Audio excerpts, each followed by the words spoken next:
This is Spoken by Elswith, a Femdom Hypnosis podcast, Season 4. I struggled to come up with a title for today's podcast episode, so I decided to go with First Date Questions. What makes you happy? He was really tall. I mean, ridiculously tall, even next to my wearing heels that should only go to dinner or the bedroom heels. Are you familiar with these? Let's digress shortly. There are, different stages some women go through in their lives, especially if that woman is clever enough to realize she has that freedom of choice, even if it ends up being the wrong choice. Though that choosing generally leads to better choosing in the future. One of those scenarios, it involves heels. Yes, I know. Women are not the only ones that wear heels. But I can say that those heels I've chosen for others, they tend to just be those private encounter heels, and they're never expected to wear them to a work do or on that third should we fuck date. For me, I clearly remember a date. I'm meeting a particularly lovely man that I'd already had a few social encounters with, but never a proper date. So there weren't the usual, first date, whatever things going on. We actually knew each other. Now, unlike the man I mentioned when I started this rambling tale, this particular man, he wasn't tall. He was is. He's still living a happy life in the home state of Mickey Mouse, grandly living out his fantasies in the daily, and that makes me happy as well. I wore heels to that dinner. Low ones. Practically kitten heels. And if you don't know what those are, you should. You are a man that claims to be into femdom, and knowing all the ins and outs of clothing, it's basically a job requirement. You are not the average dude who is above all that kind of woman stuff, right? Right. So, kitten heels, dinner, and then the after-dinner stroll, which happened to be on the absolutely worst pavement sidewalk that you can imagine. Like a proper gentleman, which happens to be just about the only type that I date, he offered his arm, but I realized the heels were going to either meet an unhappy end or, worse. I really didn't want to land on my ass in front of the Friday night crowd. I blame the sling-back design more than the height or non-height of the heels. But whatever, I'm digressing from my digression. He was dressed in the understated yet quite appealing man style of, a nice shirt, jacket, jeans, and a pair of Vans. That was the night I learned that not only do I like Vans, the shoes, but my date and I have,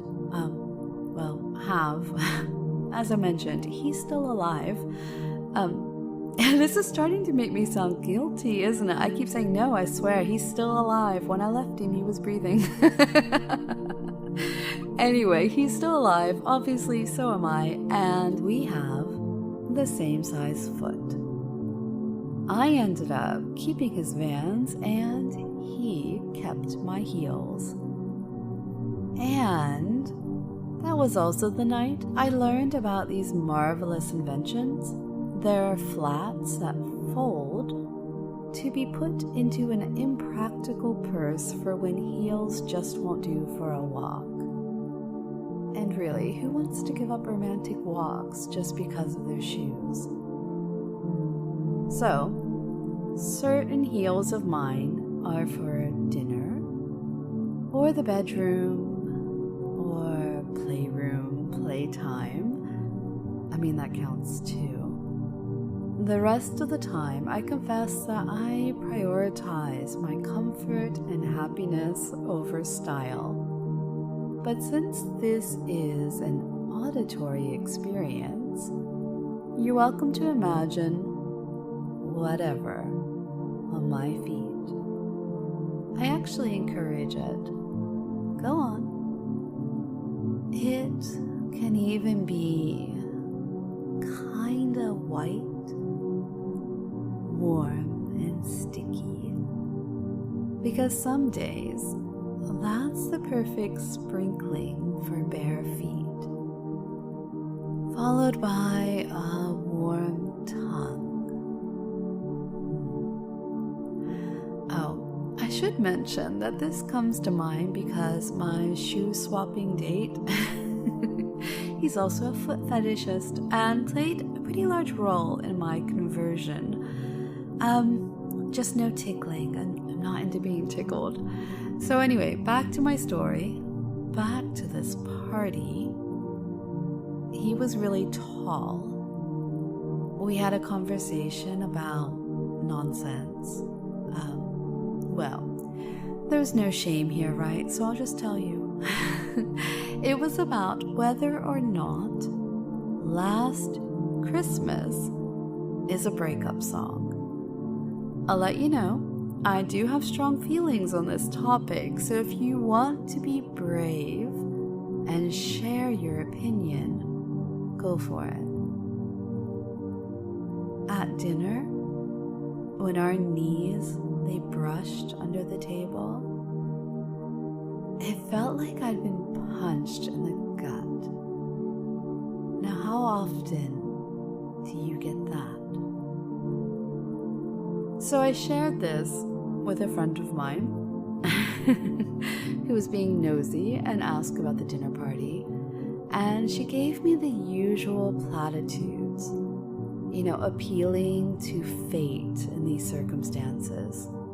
The whole, what will be, what's yours will find you. And I get it. There is something kind of nice and almost outsourcing it, right? Just letting it be under another's control. Obviously, I get that, because I get you. And you often want some of these trivial or not things to be under another's control. And I'm happy, seriously happy, to provide that particular service.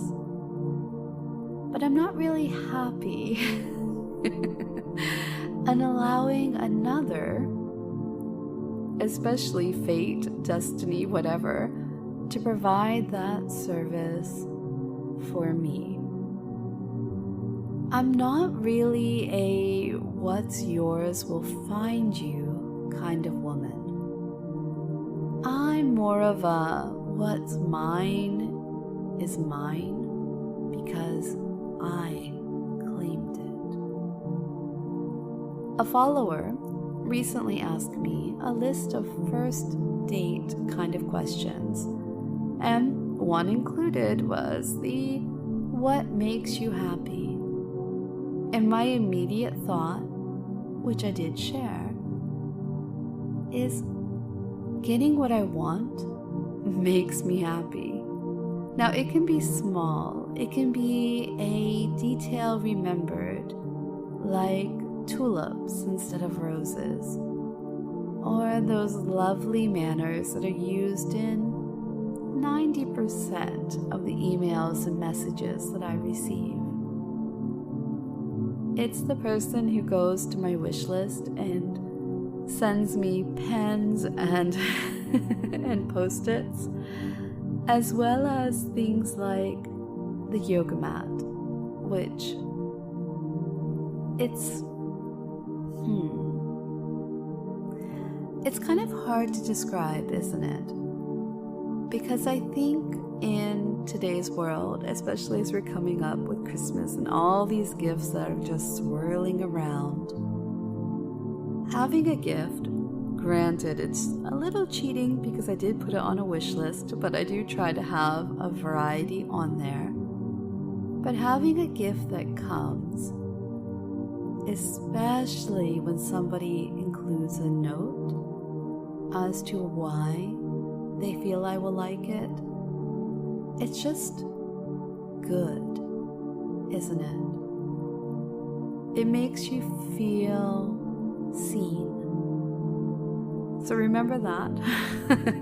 Consider that an Ellsworth gift-giving tip for this season. Really think about that other person.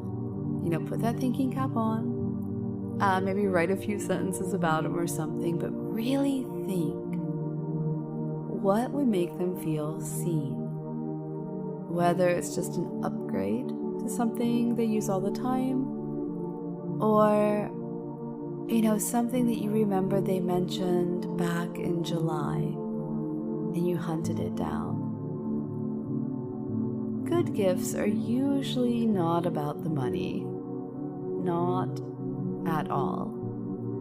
And so those little details, those moments of getting what I want, especially from another person who knows exactly what kind of relationship we have, yeah, that makes me happy. That person who's catching that clever turn of a phrase or a snippet of a sound hidden in a session. There's one particular session that hidden in it is a bit of a joke in the music.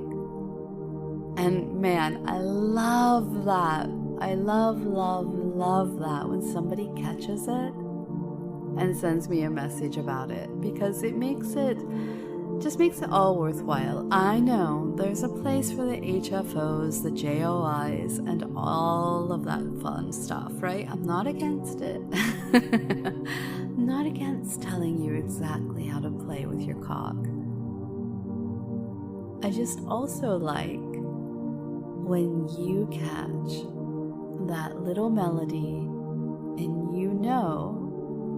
I made sure it was placed there because I found it clever and funny. That is what I want. I want the quick-witted, the mentally keen, the exceptional daydreamer who can be dragged down deeper.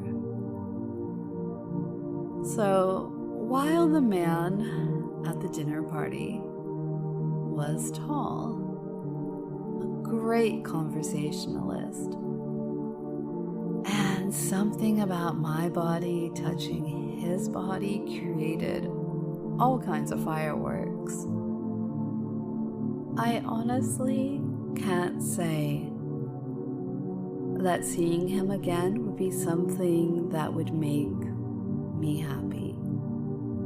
Because I know that the type of person, the type of connection that I want, that I basically demand and refuse to ever compromise on, it's quite rare. It's very rare. Because even the ones who say, I'm a very submissive guy, come break me, take me, do whatever you want with me, it's still not quite right, is it? I suspect that if I gave you that list of first date questions and you had to answer on behalf of me, I bet you could do it. And that